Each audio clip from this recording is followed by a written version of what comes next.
তাহলে মুসলমান সে কেন এই মানব রচিত কুফরি তন্ত্র মন্ত্র তার সহযোগিতা করিয়া তার তাদেরকে ক্ষমতায় নেবে? কারণ কি? হুব্বুদ দুনিয়া। আবার কোন বলেন? দুনিয়ার মোহ, দলের মোহাব্বত। কথা ঠিক না ভাই? ঠিক। আর আল্লাহ রাসূল সাল্লাল্লাহু আলাইহি ওয়াসাল্লাম বলেন এই রোগটা হইল সমস্ত গুনার মূল। সমস্ত গুনার। এই দেশের ভিতরে এত মুসলমান, এত মসজিদ মাদ্রাসা, এত উলামায়ে কেরাম তলেবে এলেম, সেই দেশের ভিতরে 53 বছর যেই নীতি আদর্শ অনুযায়ী দেশ চলছিল, সেই নীতি আদর্শটা কি ইসলামী? আরেকটু আসতে পারে তা কোন নীতি? মানব রচিত প্রচলিত গণতন্ত্র, যার প্রবক্তা আমেরিকার প্রাক্তন প্রেসিডেন্ট আব্রাহাম লিঙ্কন। তিনি এই প্রচলিত গণতন্ত্রের থিওরি দিছিল government of the people, by the people, for the people. তিনি এক কথায় বুঝাতে চায় সমস্ত ক্ষমতার মালিক জনগণ। এই যে কেউ জানি না শুই না বিশ্বাস করে, এর ইমান একেবারে ইমানে কামে পাকাপোক্ত ইমান, ঠিক না? আমরা যারা কালিমা পড়ছি মুসলমান, আমরা কি বলি? By the Allah, for the Allah, of the Allah. সমস্ত ক্ষমতার মালিক একমাত্র আমার আল্লাহ। কথা ঠিক না বেঠি? তাহলে এখন কি হইল? এই বর্তমানে যে এত মুসলমান, এই মুসলমান যদি ইসলামের পক্ষে আজকে সব আওয়াজ তুলত, তাহলে ইসলামী নীতি আদর্শ পরাজিত হয়? আরেকটু আসতে হয়? হয়।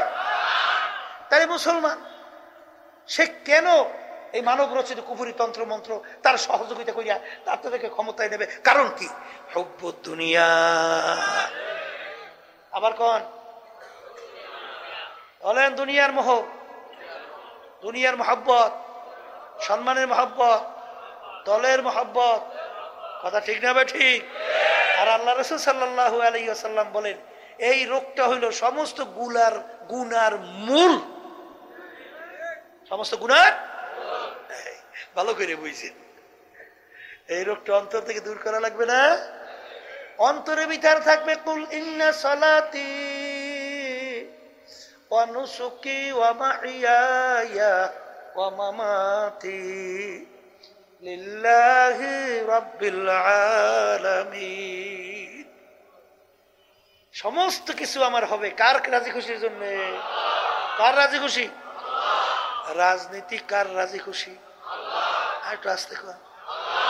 হ্যাঁ, একদল বের হয়েছে গেল ওরে জ্বর গোড়াস, হ্যাঁ রক্ত কষ্ট বলে সব দলের সঙ্গে মিললে গেছে।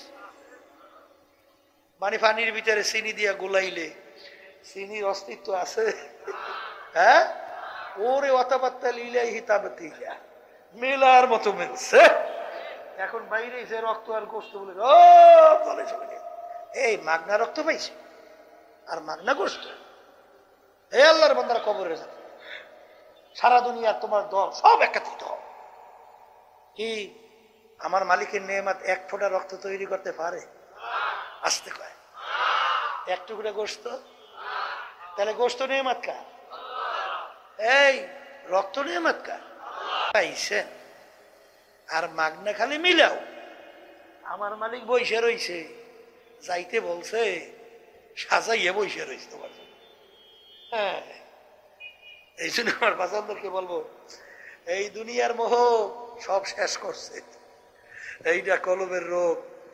কিয়ামতের ময়দান যেদিন অন্য কোনো ছায়া থাকবে না, একমাত্র আমার মালিকের স্পেশাল আরশের ছায়া ছাড়া, সেদিন 7 প্রকার লোককে আমার মালিক ডাইকা তার স্পেশাল আরশে ছায়া দান করবে।